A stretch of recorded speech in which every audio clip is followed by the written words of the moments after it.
Boa tarde. Hoje eu gostaria de conversar sobre você sobre o tema de gratidão. E para tanto nós vamos utilizar alguns exemplos, algumas situações em que ocorreram a gratidão, que demonstram a gratidão e a falta dela também entre as pessoas e os milagres e as situações de benevolência de Deus para com o ser humano. O primeiro exemplo que eu gostaria de citar é o de Noé. Noé, quando ele saiu da arca após o dilúvio, lá no relato de Gênesis 8, especificamente no 13, que consta que ele começou a voltar à sua vida normal, depois que as águas baixaram. Uma das primeiras providências que ele fez, lá no 20, no verso 20 desse capítulo 8, foi levantar um altar ao Senhor. Agradecer ao Senhor a sua benevolência, a sua benignidade, porque na verdade ele foi eleito.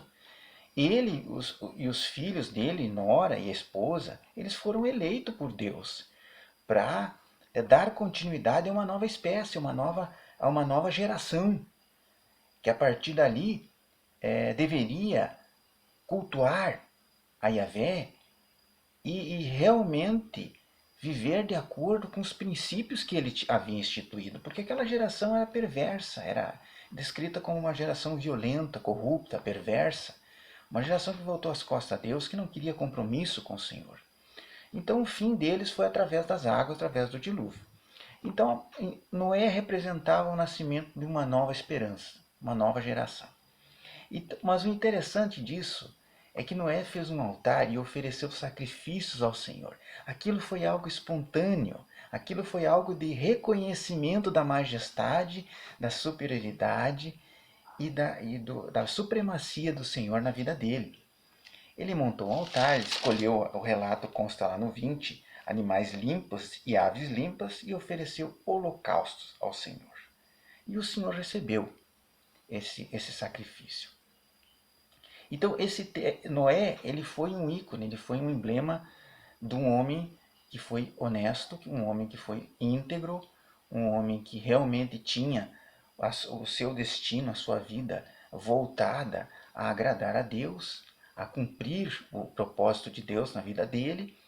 E isso ficou bem claro logo após ele sair da arca com a família e lembrar de Deus. A primeira coisa que ele lembrou foi Deus, é fazer um altar e oferecer um sacrifício para aquele Deus que poupou a vida dele. Destruiu a do mundo todo, mas a dele e a da família foi resguardada. Então é um reconhecimento, ali está verdadeiramente um homem de Deus, que andava com Deus, como diz as Escrituras.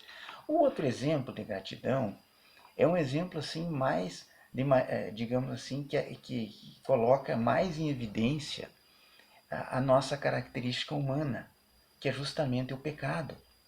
Então, está lá no Lucas capítulo 7, narrado no versículo 36, que Cristo ele foi convidado por um fariseu chamado Simão para visitar a casa dele, e nessa visita, nesse momento, chegou uma mulher descrita apenas como pecadora. Essa mulher, ela lavou os pés do Senhor, começou a chorar, lavou com as lágrimas dela, ela lavou os pés do Senhor e enxugou com seus cabelos. Então, esse relato demonstra o ápice do arrependimento humano. Ela não foi lá, ao contrário de muitos que abordavam Cristo, que pediam milagres, pediam cura, pediam ressurreição, resolução de problemas. Não, não foi nada disso. Ela foi lá justamente como Noé, ela foi lá reconhecer a majestade do Senhor, ela foi reconhecer a supremacia dele e reconhecer que ela, como pecadora, ela não estava em condições de ficar em igualdade na presença do soberano, na presença do Salvador. Então isso foi uma atitude de reconhecimento da condição humana pecadora. Ela própria se reconheceu como pecadora, e muito pecadora. Tanto que o próprio Cristo, ele diz a Simão: você não me ofereceu água para lavar os pés. Você não me ofereceu um ósculo quando eu vim na tua casa. Mas essa mulher aqui, ela simplesmente lavou os meus pés com lágrimas e enxugou com os cabelos. E deu um exemplo típico do nível de pecado. Contou uma parábola que havia dois homens, um que devia, o seu senhor devia 50 denários e o outro devia 500. Aí ele fez a pergunta, o senhor deles perdoou a dívida. E ele fez a pergunta a Simão: quem amou mais, o que foi perdoado de 50 ou o que foi perdoado por 500 denários? Simão não teve dúvida. Simão falou: não, o que amou mais foi o que recebeu o maior perdão, o de 500 denários. Então os pecados dela eram tão grandes que ela não se sentia digna da presença do Senhor. E esse arrependimento exteriorizado por ela, através dessas lágrimas, através de enxugar os cabelos, enxugar os pés com os cabelos, ela foi reconhecida por Cristo, por Yeshua, que perdoou os pecados dela. Perdoou os pecados delas, e isso está registrado até hoje como modelo de humildade. Humildade dessa senhora aqui, na condição de um homem que representava Deus, que era o próprio Deus encarnado. Que é um homem que não cometeu pecado, um homem que viveu numa geração cruel, uma geração adúltera, uma geração corrompida, mas que conseguiu manter-se incorrupto, incontaminado. E o outro exemplo também nós temos no livro de Lucas, no capítulo 17, verso 11. É a história de 10 leprosos que abordaram a Cristo e pediram a cura. Nesse caso, eles queriam que Cristo limpasse eles, que lhe curassem da lepra. E o pedido foi atendido. Dos 10, apenas um voltou e colocou o rosto em terra para agradecer pela cura. E esse um ficou ressaltado na parábola. Ele era samaritano, ele não era nem judeu. Então, um estrangeiro, como ficou ali consignado, escrito, um estrangeiro voltou para agradecer. Os demais nem agradeciam a Cristo, não vieram. Ou seja, eles estavam interessados no quê? Eles estavam interessados na benesse, na bênção, naquilo que Deus tinha para oferecer a eles? Ou estavam na pessoa de Cristo? Isso ficou mais evidente.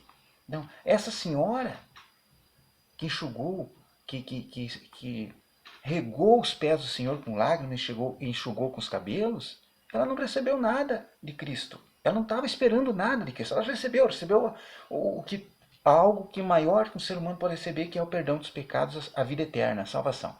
O perdão dos pecados. Ela recebeu, no fim ela recebeu, mas ela não foi ali com esse propósito. Ela foi com o propósito de reconhecer a autoridade dele, de reconhecer que ela estava diante de uma pessoa, ela estava diante de um ser humano Deus, um homem Deus, que ela não era digna de simplesmente cumprimentar, de simplesmente participar daquela reunião, porque ela se achava pecadora e, de fato, ela reconheceu a condição dela, a condição de humana pecadora, e se arrependeu. Ela demonstrou publicamente esse arrependimento. Ela não pediu cura, ela não pediu bênção. E no fim, o próprio Cristo reconheceu a humildade dela e perdoou os pecados dela. Agora os demais, os leprosos, eles buscavam a Cristo porque queriam a cura. Eles simplesmente queriam o alívio do mal deles, aquele mal imediato, aquele problema imediato que eles estavam passando, aquela aflição. Então existe hoje uma situação idêntica. Essa situação que está na Bíblia, que é a situação atual que nós estamos vivendo agora. Então, você não pode procurar a Cristo, não pode procurar Deus só no momento da aflição, na necessidade. Porque algo está lhe incomodando, porque você não vê saída. Porque isso não é o que Deus espera de você. Isso não é o que Deus quer dos filhos dele. Deus quer comunhão. Deus quer que você tenha uma união com Ele e com Cristo que supere as necessidades, que supere as benesses que esse mundo pode oferecer. Porque isso aqui vai passar. Né? As pessoas que estão aqui, os animais, as plantas, o que tem vida vai passar. Ele fica um determinado período de tempo, nasce, cresce, e envelhece e passa. Agora, o que Deus está prometendo, o que a Bíblia promete? A salvação, o perdão dos pecados e a salvação. e a restauração do vínculo com Ele. É isso que nós temos que considerar.